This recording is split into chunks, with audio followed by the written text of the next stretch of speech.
this is where we were.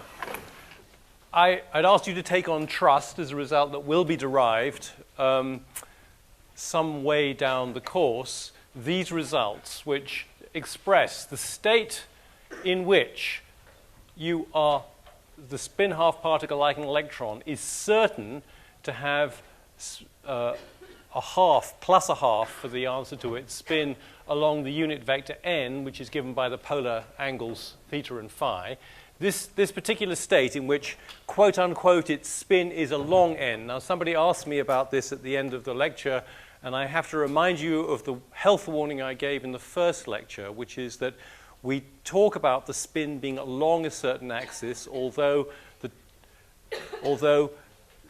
even when you know the answer to the spin along z is going to be a half and not minus a half, and you can only get those two answers, a half or minus a half, even when you know it's plus a half, that doesn't mean the spin is really along the z-axis. There's still a substantial component of spin in the xy plane, and you do not know its direction. So we use this loose talk, the spin is along some particular direction like the z-axis or this n, meaning it's a shorthand for you are certain to measure plus a half if you measure the spin in this direction. Right. So with that health warning, the state in which you're certain to measure spin a half in the direction n is this linear combination of the state in which you're definitely going to get minus a half along the z-axis and this state in which you will definitely get plus a half along the z-axis. And similarly, the state in which you're definitely going to get minus a half along the n direction, the unit vector n, is this other linear combination of those same two states of well-defined spin along the z-axis. So I asked you to take that stuff on trust, and then we did some stuff with that, and I hope I persuaded you that these formulae are not completely implausible in the sense that what we did was we calculated the probability if we know the spin is plus a half along the z-axis, we calculated the probability that we found plus a half along the n-axis. We found that that probability was in fact simply cos squared theta upon 2, and this behaved in a reasonably plausible way in the sense that when it was 1 when the n direction was the z-axis, and it went to nothing when the n direction was the minus z-axis, and other such good stuff. Then I wanted to show you this. All I wanted to show you was what these formulae predict for what the state is of definitely having plus a half for the answer to what's your spin in the x direction, right?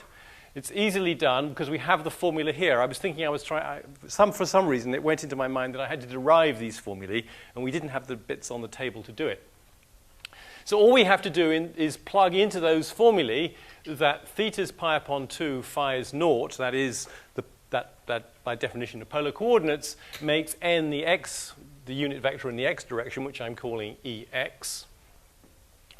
And put in if you put in pi upon 2, then you're looking at sine pi upon 4, cos pi upon 4, 1 over root 2. And phi being nothing means those two exponentials are nothing. So the state of having your spin definitely down the x-axis in that sense, right? Again, with that health warning. So the strict statement being that we are guaranteed to get plus a half if we measure the spin down x. It turns out to be just the sum, essentially the sum of these two states. That's not very exciting, I think. Let's put in theta is pi upon 2, phi is pi upon 2, which by the definition of polar coordinates makes the unit vector n the y direction. Then what happens? Well, what happens is that those e to the I phi's upon 2 become e to the I pi's on 4.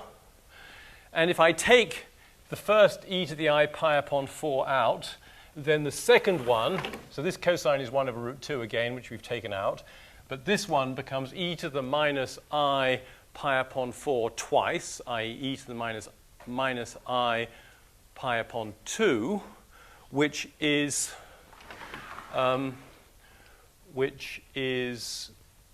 actually minus I. I'm slightly worried by this, but never mind.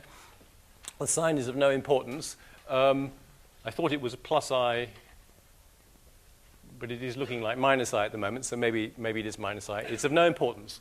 What matters is that this state, which is physically quite distinct from this state, is also a linear combination of these two, and the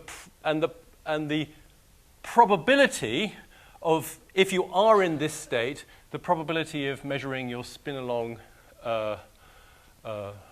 z to be minus is going to be a half because this 1 over root 2. So the complex number which comes here has the same modulus as the complex number which comes here, and ditto here.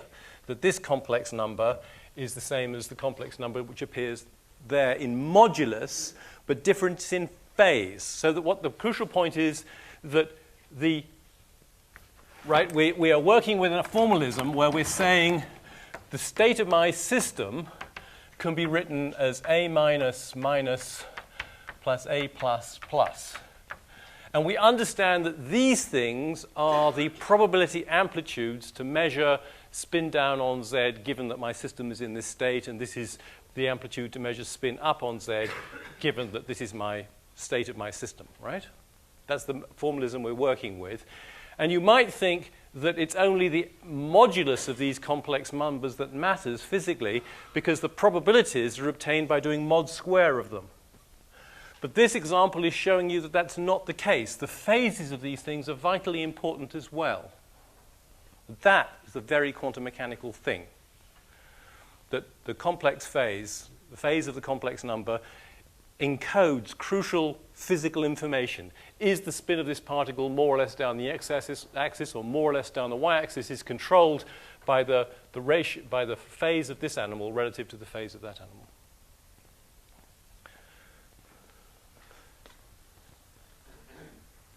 Let's do another example of a physical system which is a two-state system. Let's talk about polarized light. This is an example which enables us to connect back to classical physics in an interesting way.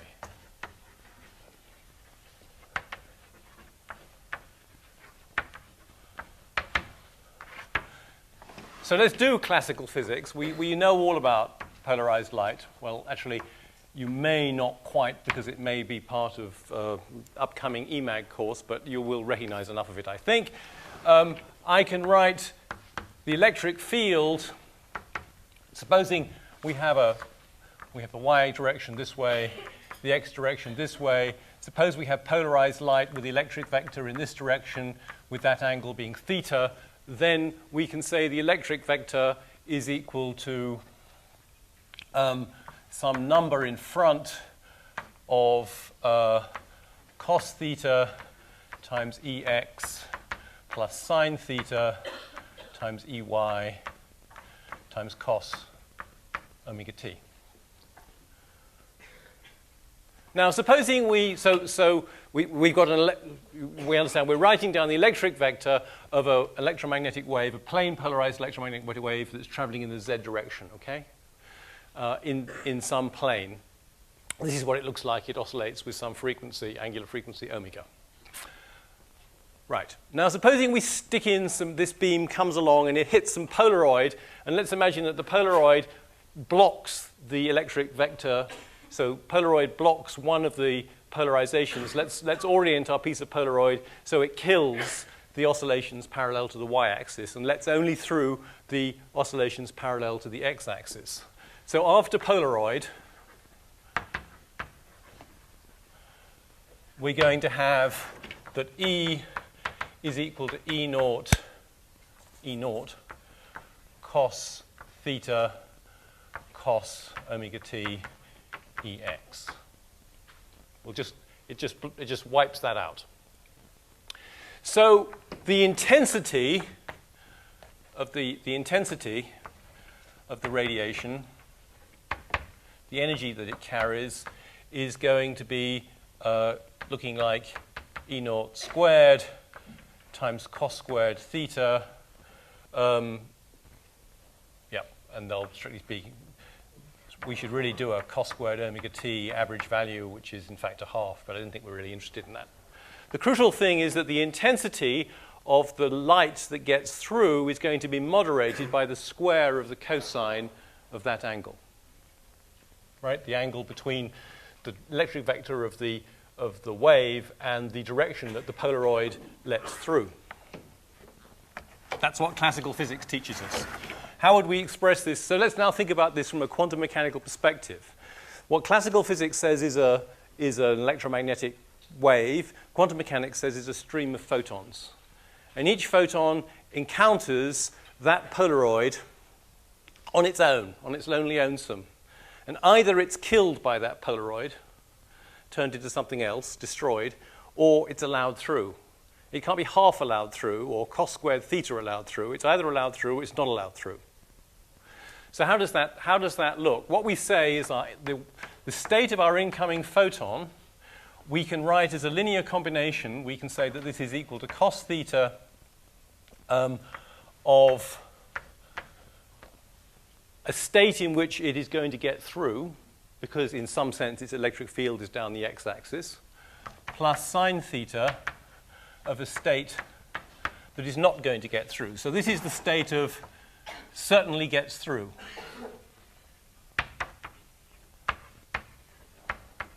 And this is the state of certainly blocked, where we're taking the position that the Polaroid is making a measurement on the photon. So what's the probability gets through? Well, it's equal to, this is an amplitude, right? It's equal to the amplitude for getting through mod squared, which is equal to cos squared theta. And therefore, the number of photons that gets through is proportional to cos squared theta. But the number of photons is the amount of energy that gets through, right? So it should be the intensity of the light goes like cos squared theta, and quantum mechanics recovers our classical result. We can go further than that because we know that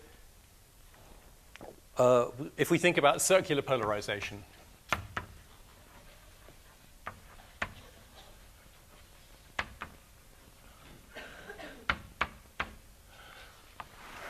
so we know that classically we can write the electric field of a circularly polarized radiation. So in plane polarized radiation, the electric field just oscillates up and down some definite direction. In circular polarization, at a given place, the electric field always has the same value and it rotates in its direction. So now it's pointing in the x-axis, now it's pointing in the y-axis, now it's pointing in the minus x-axis, etc. And it can go round clockwise or anti-clockwise, etc. How do we write that? How do we write that classically? Well, we can write that it's E naught over root 2. And then I would write the real part of, the neatest way to write it is the real part of Ex plus I Ey times e to the I omega t, and that's all inside this real operator. Let's think about that for a moment. Because what does that give me? This Ex meets that cos plus I sine, so we find when this real operator works in it, we're looking at Ex times cos omega t. And this Iey meets cos omega t plus I sine omega t, so this I and the I that's sitting inside here make the real part of this minus sine omega t. So this is looking like Ex cos omega t minus Ey, these are unit vectors, sine omega t. And so that's what we get from this notation. So this indeed is a circularly polarized beam. The mod square of this electric field is going to be E naught squared over 2, and it's in fact right-hand polarized. In the plane, it's going to go around that away because y is going to become negative first, the component, because of this minus sign, right? And similarly, if we wrote, so let's call that E plus for, E subscript plus for the electric field associated with a right-hand circular polarized beam. Correspondingly, we would have E minus for a left-hand circularly polarized Johnny would be this.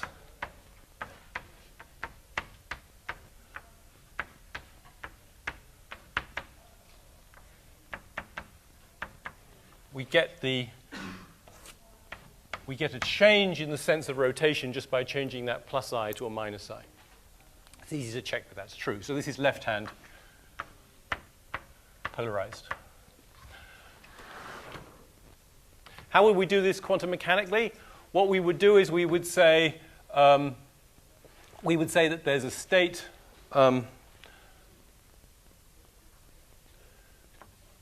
plus, which is equal to the state that has its electric vector in the x direction plus I times the state which has its electric vector in the y direction and doesn't get through the Polaroid. And this does get through the Polaroid.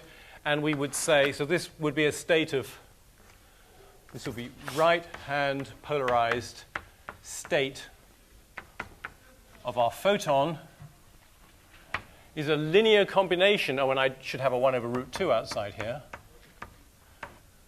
That's that, what root 2 basically. So a state of circular polarization of a photon is a linear combination of two plane polarized states. And similarly, we would have that minus is equal to the left-hand polarized state would be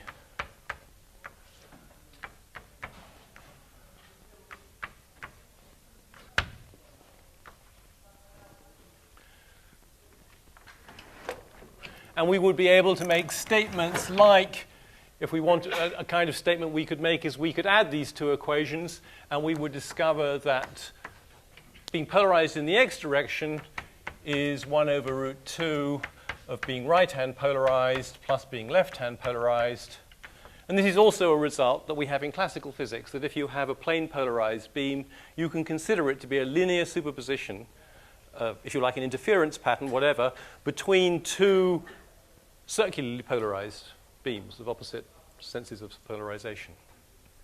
But there's a different, but this has a different meaning, sort of emotionally, right? This is saying that a particular state of one photon, of a particular photon, is this linear superposition of its two other possible states. Something else that you learn from this, I mean, another thing that should be pointed out is that in classical physics, I was using I here and up there as a sort of handy way to reduce algebra, etc. There was a real operator sitting in front of it. The electric field was totally real, and any appearance of the square root of -1 was merely as a shorthand, as a trick, as a device for compressing the algebra. In the quantum mechanical case, this I is I. There's no real operator. There's no nonsense with that. This is inherently a complex animal.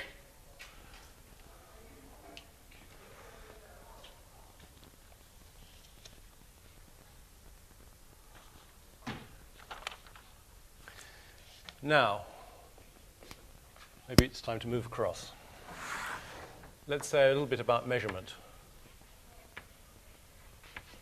We've already encountered these ideas, really, but let me take you back to what we did yesterday with the energy representation. What I said was, look, supposing I write up psi in terms of some basis vectors, I,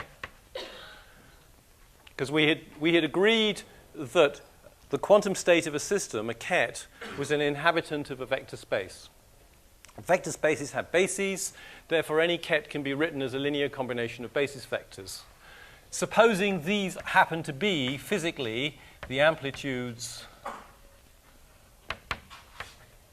to measure a particular value of the energy, say EI, then I hoped I persuaded you that the physical meaning of this ith basis vector is the state in which you are certain to measure EI because if psi is the state EI in which we are certain to measure this energy, then what does that mean? It means that AI is 1 and AJ and every other A has to be nothing for J not equal to I. And so we can look into this expression here under those circumstances. Under those circumstances, the psi on the left here becomes EI. This sum collapses just to I, and that tells us that I is actually the state in which you are certain to measure EI. So that's how we understood the meaning of these things here. Now, suppose that a psi is some general thing. It's some general state. In other words, loads of these AIs are non-zero. So it's some superposition, linear combination of a non-negligible number of these states of well-defined energy. So suppose, initially, that a psi is not a state of well-defined energy. It is a sum AI, EI, with lots of non-zero AI. Fine. Now suppose we measure the energy. If we measure the energy according to our conception, well, obviously, if we measure the energy, we are going to find one of the allowed values. One of the values in the spectrum of the energy, we're going to come up with one of these EIs. Shall we call it EK? So we do a measurement. So we measure E and find EK. Having found EK, we know what the energy is. We know it's EK, therefore we know the state of our system. So now, a psi equals EK. So after we've made the measurement, a psi is different from the ket that it was before we made the measurement. It's changed into this, which is just one of the terms that occurred in this series. So this sum ran over many of these AIs, and one of the I's was K. It just happened when we made the measurement, bingo, this is the one that popped out. But having made the measurement, we know what the energy is. It's EK, so the system is definitely in the state EK. So the original wave function of quantum state is changed into a different quantum state on making the measurement. And this different quantum state looks simpler than that one. And what people conventionally say is that this quantum state, as a result of our measurement, has collapsed into this quantum state. So this is the collapse of the quantum state.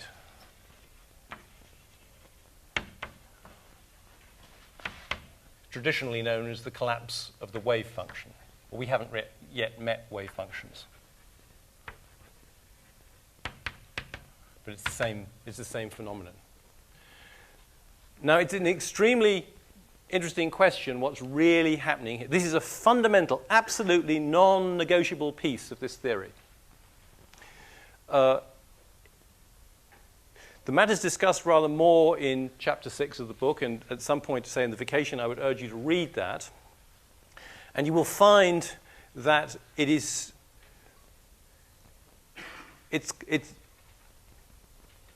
this piece of the theory is fundamentally unsatisfactory. It's clearly not right, but nobody knows how to. There are various proposals, including many worlds and all sorts of things, for fixing it, but none of them really. There is no known satisfactory fix. There is no consensus. There is no really persuasive fix. Consequently, different people say, well, I think the fix is probably something like this. Somebody else says the fix is something else like this. The fundamental principle that I think everyone will agree on is, A, it's non-negotiable. It's absolutely essential for the working of the theory that we do some such collapse. 2, that when you make a measurement, logically there are 2 possibilities. Logically, it's just a thought process, right? Okay, I wrote that down because, frankly, I didn't know what the energy was.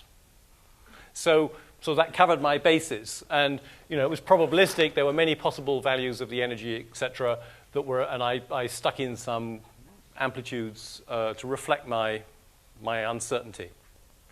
And having made a measurement, I discovered what the energy was, and so it's this, and now everything's okay. We've discovered something, so I've updated my information, and the state vector is merely reflecting my improved information. It's a subjective change, not a real change.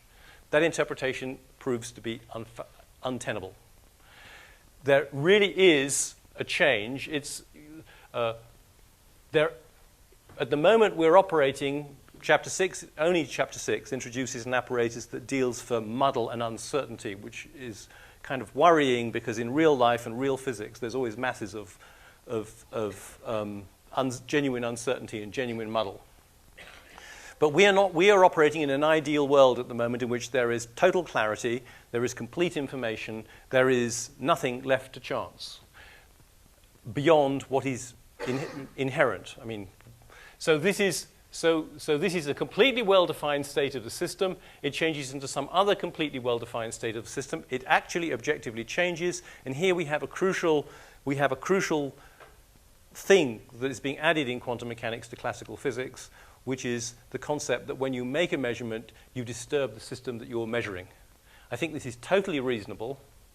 It's obviously an abstraction that classical physics makes that you can make measuring instruments of arbitrary delicacy so that you can have these. So when a measuring instrument interacts with a system, the measuring instrument in classical physics is affected. The needle moves over or a light glows or whatever, but the system carries on blithely, without being changed in any way. It's clear there's action and reaction. If the instrument is affected, the system is affected. And since we're concerned with systems, quantum mechanics is about systems which are very small, it's very natural that the impact on the system should be kind of substantial.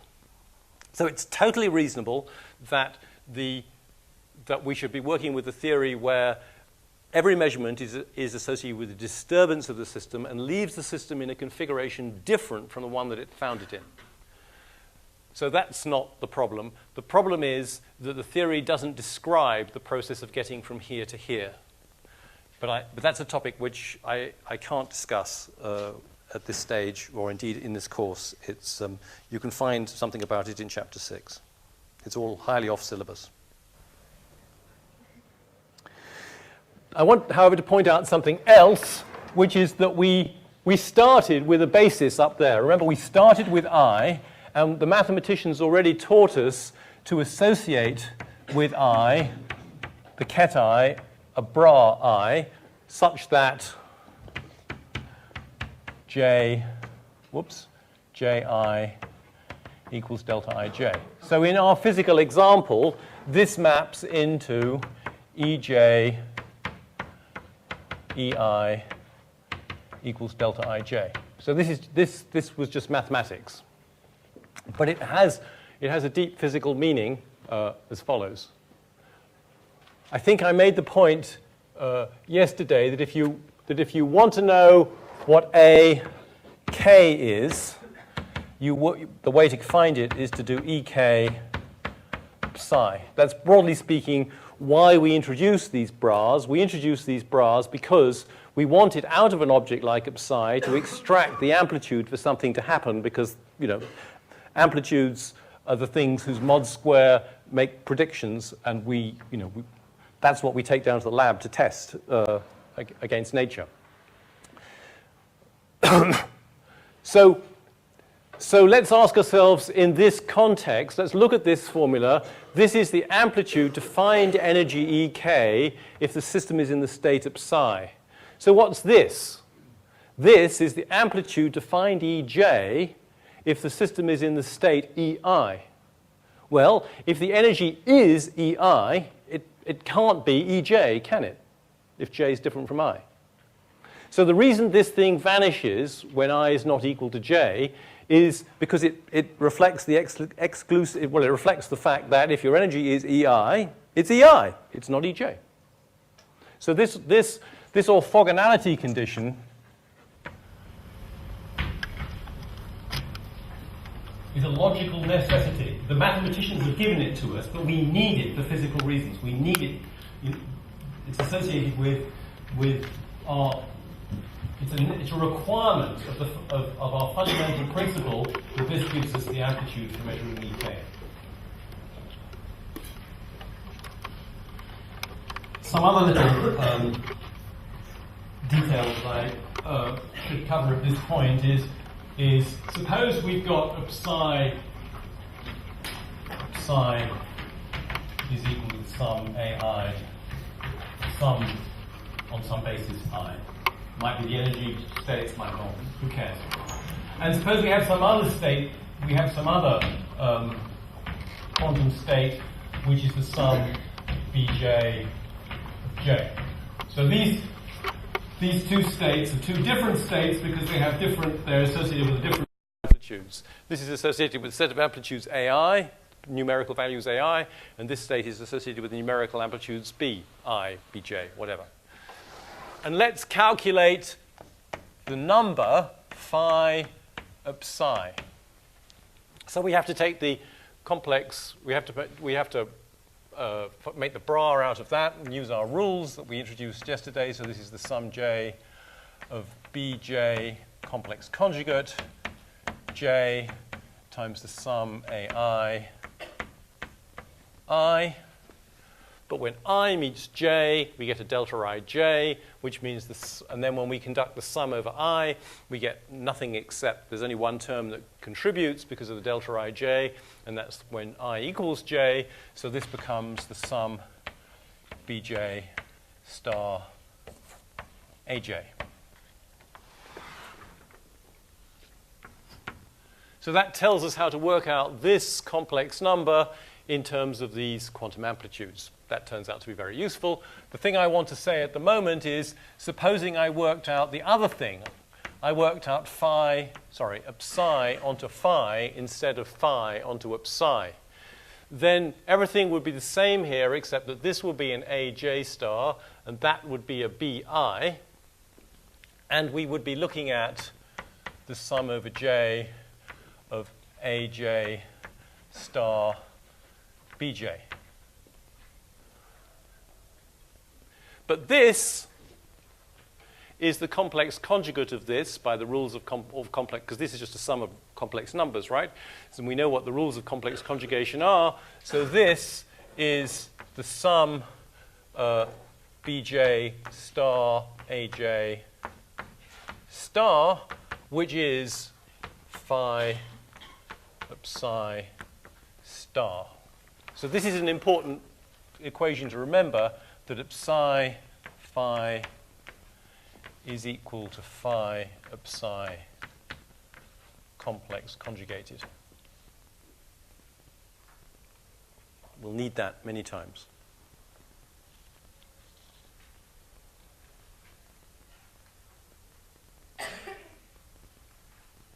I think that's all we want there. Let's now introduce the next topic, which is operators and their connection to observables, things we can measure.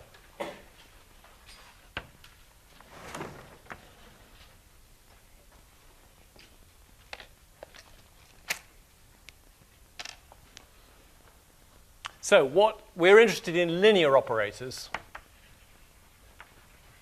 What does that mean? I guess you probably know, but let me just write it down anyway. So if Q is a linear operator, well, first of all, Q is an operator. What does that mean? That means it turns kets into kets. Give it a ket, it produces a ket. That is to say, phi, if I do Q, the operator, on psi the ket, I get another ket phi, right? That's what an operator is. It's something which turns kets into kets. What's a linear operator? If I have Q on a linear combination of alpha psi plus beta, say, of chi, so this is just any old two kets. I take alpha times one and add beta times the other because I know I'm allowed to do that. Well, what is that? That's equal to alpha Q operating on psi plus beta of Q operating on chi. That's the linearity property. So we're only going to be interested in these linear operators. Now, let me write down an operator. There's an operator, a very, very, very important operator, like this. If we have a basis of kets I can form this creature here. This is the ket I, somehow multiplying the bra I, just like that. And the first thing I have to do is persuade you that this is an operator, right? So I say, let's consider this, and I need to persuade you that this is an operator. How do I do that? I show you how it operates, right? So long as if you know how this operates on any ket, then it's an operator. So let's have a look at this. Supposing I do I of psi, what does that give me? It gives me the sum over I of I of psi. Now, this is a complex number.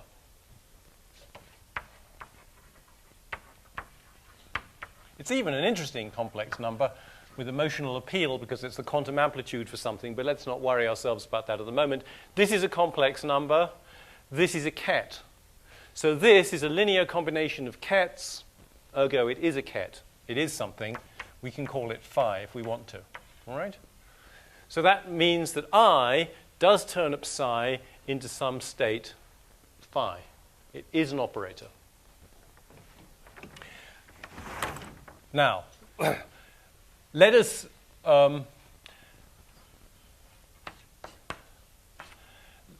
replace the psi with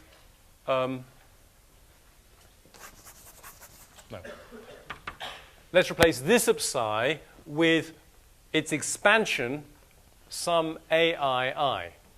So I can write this as the sum I on, and this is going to work on, the sum over j of aj j. So this is another way of writing up psi. We've done it time and time again. Now this I is going to meet that j and produce a delta ij. When I do this sum over j, every term will vanish except the term where j equals I. And then when j does equal I, we'll have I on I, which is 1. So this is equal to the sum I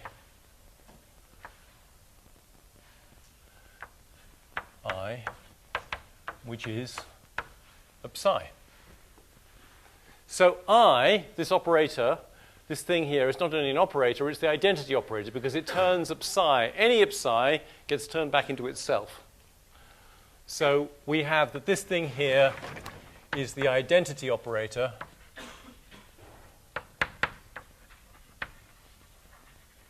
And I've told you nothing about what these things here are, except they form a basis. They're a complete set of kets. And we use this representation of I, sometimes called a resolution of the identity. It's not a phrase, expression I will use.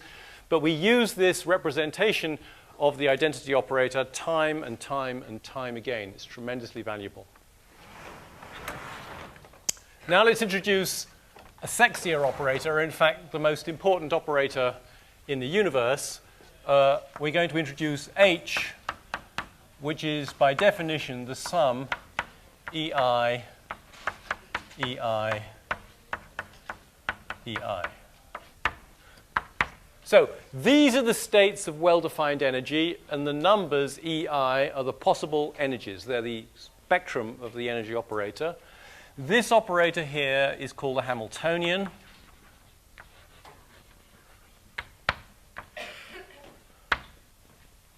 After William Rowan Hamilton, who lived in the first half of the 19th century and introduced the classical analog of this. And I hope it's clear from what I did above that this is an operator. That is to say, if we do H of psi, we will get this stuff times E of psi. This is a complex number which multiplies this real number times kets. So we will get back a ket. And it's obviously an operator associated with the energy. And the general scheme is going to be, with everything that we can measure, we're going to associate an operator, and we're going to do it in just this way. But let's just focus on this particular one for a moment, because it is the most important operator in quantum mechanics. And let's see one thing that we can do with this. Supposing we work out at psi h of psi. So, what is this? This is a number, a complex number. Why? Because h operating on psi makes some state, shall we call it phi, and at psi, the bra working on phi produces a number. So what we can say straight off that this is some complex number.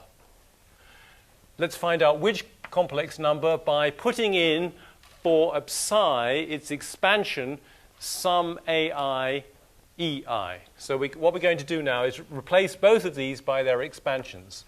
So on the left here, I'm going to have aj star ej. So that is psi the bra. Then I have h, and then I have ej, sorry, then I have the sum ai ei.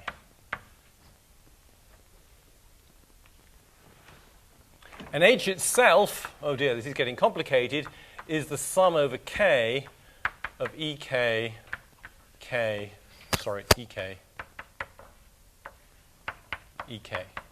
So every term in this expression here has been expanded in terms of the basis states, the states of well-defined energy, states where measurement of energy is certain to yield a particular result. Now what happens? We're summing over everything. J is being summed over, I is being summed over, and K is summed over. This EK, yes, right, sorry. Let's work on this EK is going to, this EK is a linear function on this. So this passes through the AI by the linearity of this function and meets this and produces me a delta Ki. So when I sum over I get nothing except when I is K. So that is going to, this sum is going to collapse. And in the next line, we're going to be looking at the sum over J of A, J star, EJ. Whoops, which way it's pointing? It's pointing this way. Sum over K, EK, EK. And the action here is that this sum over I is going to make that into an AK. So that's looking this way, and that is an AK. Because of the orthogonality of that and that. And now we repeat this trick. We say, when we do this E, J is going to pass through this by linearity and etc., meet that and produce a delta JK. So we'll get nothing on this sum except when J is equal to K. So this is going to become the sum over K of EK. This A star, the J, is going to be the only term that's going to survive when this meets this is when J equals K. So this is going to become an AK star. This AK star is going to meet with that AK to produce AK mod squared. But AK mod squared is the probability of getting this energy. So this is equal to the sum of PK, the probability of getting EK, times the value EK. In other words, it's equal to the expectation value of the energy. So that's one reason why why operators associated with observables in this way are so useful. If you want to know your state is psi and you want to know what the expectation value of the energy is, you take H, the operator associated with energy, and you squeeze it between the bra psi and the ket psi. So you give me any observable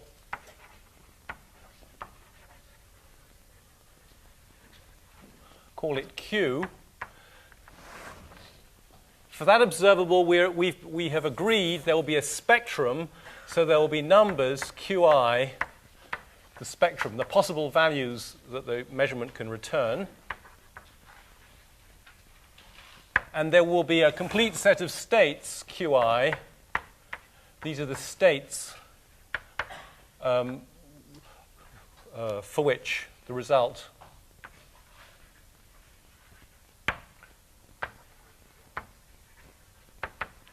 of observing Q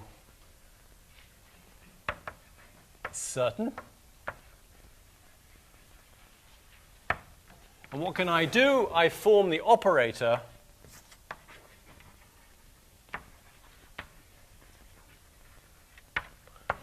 Q, and we might give it a hat just to stress that this is an operator which is a mathematical object, whereas Q was a sort of concept like momentum or angular momentum or position or something. We got an actual operator which is defined to be the sum over K of QK, QK, QK. And by exactly the logic up there, we will find that the expectation value of the observable Q is going to be psi Q psi.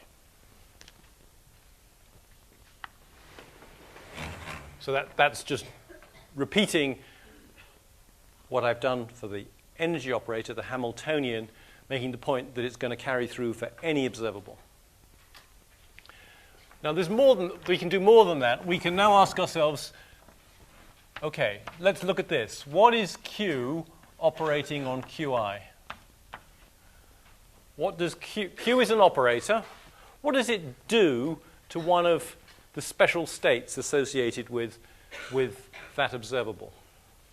Well, by definition, this is the sum over K of QK, QK, QK, QI, right? So this is by merely the definition of the operator Q. There is what we're operating on. This is going to produce a delta Ki. So when we do the sum over K, we get nothing except when K is equal to I. So what we get is only one term in this series survives, and the answer is it's Qi, Qi. So what Q does to this state of well-defined Q, of the well-defined value of the observable, is it makes a scale model of what we started with a scaling factor Qi. So in the mathematical language, which I guess you've met, this says that Qi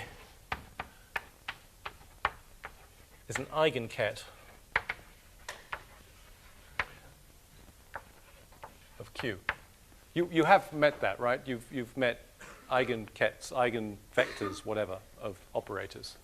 And the eigenvalue, so that the states of well-defined observable, which are really the primitive physical thing, are going to turn out to be eigenstates of this operator that we've introduced, and the eigenvalues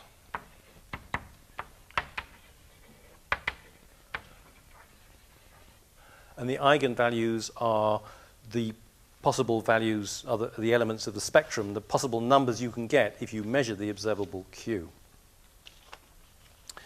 Well, that probably is the right moment to stop.